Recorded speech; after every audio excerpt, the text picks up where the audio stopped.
Salam untuk kita semuanya, berjumpa lagi dengan saya di channel Artela Tutorial, tempat kita untuk berbagi informasi seputar informasi pendidikan dan informasi guru, serta informasi honorer dan informasi lain yang relevan.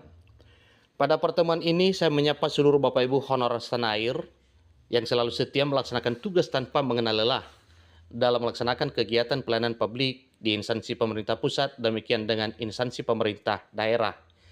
Saya yakin bahwa Bapak Ibu honorer selalu semangat dan selalu dalam keadaan sehat walafiat. Pada pertemuan ini ada satu kabar terbaru yang perlu saya bagikan kepada seluruh Bapak Ibu honorer. Ini merupakan satu kabar gembira yang perlu disambut dengan ria oleh seluruh Bapak Ibu honorer setanah air Indonesia.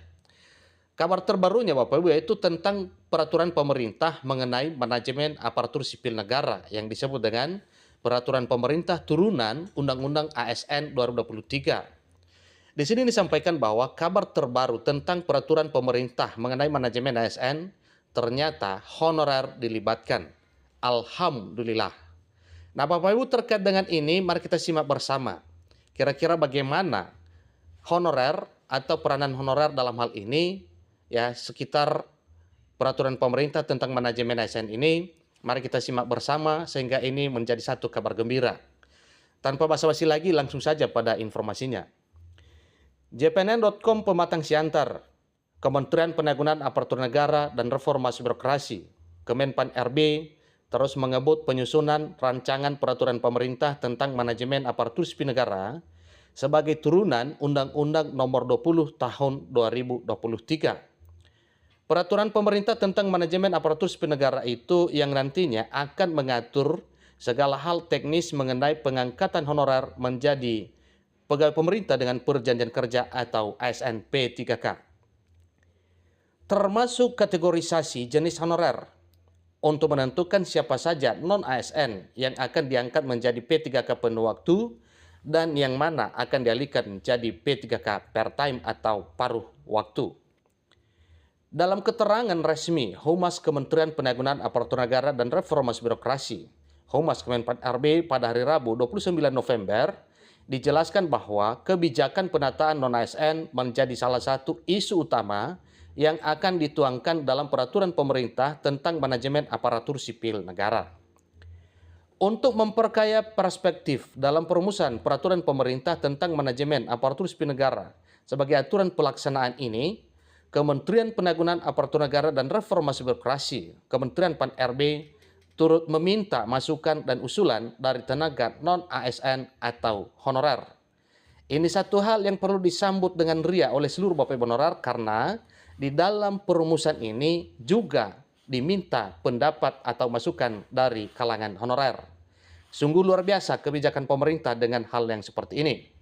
Sehingga dengan melibatkan honorer, maka jelas para honorer menyampaikan sesuatu terkait dengan nasibnya ke depan, yaitu tentang pengangkatan menjadi ASN di tahun 2024 tahun depan. Hari ini kita, Kemenpan RB, ingin menyerap aspirasi dan masukan dari Bapak Ibu agar kami bisa menuangkan kebijakan turunan Undang-Undang Aparatur Sipil Negara yang implementatif dan lebih baik lagi dalam rancangan peraturan pemerintah tentang manajemen aparatur sipil negara. Ini ujar PLT Asisten Deputi Manajemen Talenta dan Peningkatan Kapasitas Sumber Daya Manusia Aparatur Kementerian Penanggulangan Aparatur Negara dan Reformasi Birokrasi, Agus Yudi Wicaksono, dalam dialog publik Undang-Undang ASN di Kota Pematang Siantar, Sumatera Utara pada hari Selasa 28 November 2023.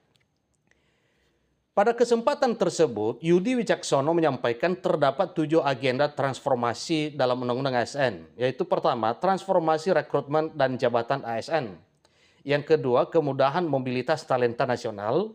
Yang ketiga, percepatan pengembangan kompetensi. Keempat, penataan tenaga non-ASN. Yang kelima, reformasi pengelolaan kinerja dan kesejahteraan aparatur sipil negara. Yang keenam, digitalisasi manajemen aparatur sipil negara. Yang ketujuh, penguatan budaya kerja dan citra institusi. Semua poin ketujuh ini sudah dipaparkan oleh Yudi Wicaksono. Bahkan Yudi memastikan bahwa pemerintah menaruh perhatian khusus terhadap penanganan tenaga honorer non-ASN. Ini kuncinya satu Bapak Ibu ya. Yang perlu dipegang pada pertemuan itu adalah disampaikan bahwa pemerintah menaruh perhatian khusus terhadap penanganan non-ASN. Pada prinsipnya penataan tenaga honorer ini menjaga agar tidak terjadi PHK massal, tidak menyebabkan penurunan penghasilan yang selama ini diterima oleh tenaga non-ASN, serta tidak menyebabkan pembengkakan anggaran negara, baik APBN maupun APBD. Jadi salah satunya mengalokasikan kuota 80% untuk honorer kategori 2 dan honorer yang telah mengabdi dalam rekrutmen aparatur sipil negara 2023. Apalagi di tahun 2024 karena itu adalah batas akhir penataan honorer. Jadi tenaga honorer non-aparatur sipil negara atau yang disebut dengan non-ASN ini yang telah lama mengabdi diprioritaskan dalam skema penataan tenaga honorer non-ASN yang ditargetkan selesai paling lambat Desember 2024 sesuai amanat Undang-Undang Nomor 20 Tahun 2023 tutur Yudi Wicaksono.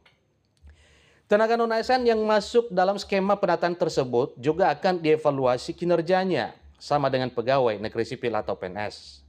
Lebih lanjut, Yudi menjelaskan terkait reformasi pengelolaan kinerja yang nantinya akan diatur dalam RPP Manajemen Aparatur Sipil Negara.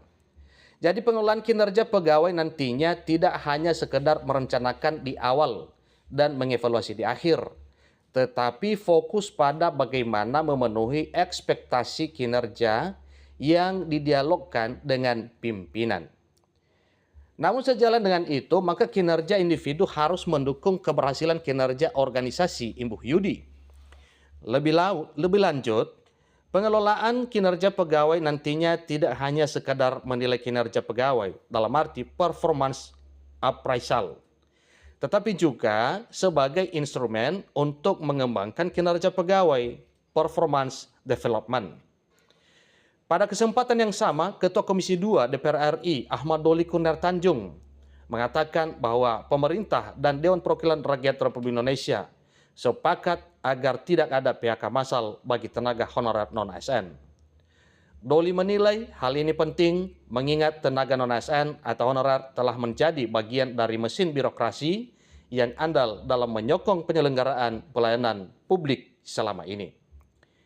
Langkah pemerintah dan Dewan Perwakilan Rakyat Republik Indonesia sudah optimal dalam memperjuangkan nasib tenaga honorer non-aparatur sipil negara selama ini.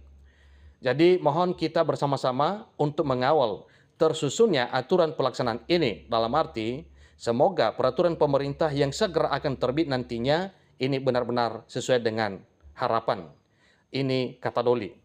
Demikian informasinya, sampai ketemu pada informasi berikutnya. Dan bagi Bapak Ibu yang sedang menonton, jangan segan-segan sharekan dan bagikan informasi ini kepada teman-teman, rekan, saudara, sahabat, supaya mereka juga tidak ketinggalan informasi sebagaimana Bapak Ibu mendapatkan informasi ini di channel Aritella Tutorial. Demikian informasinya, sampai ketemu pada informasi berikutnya. Terima kasih.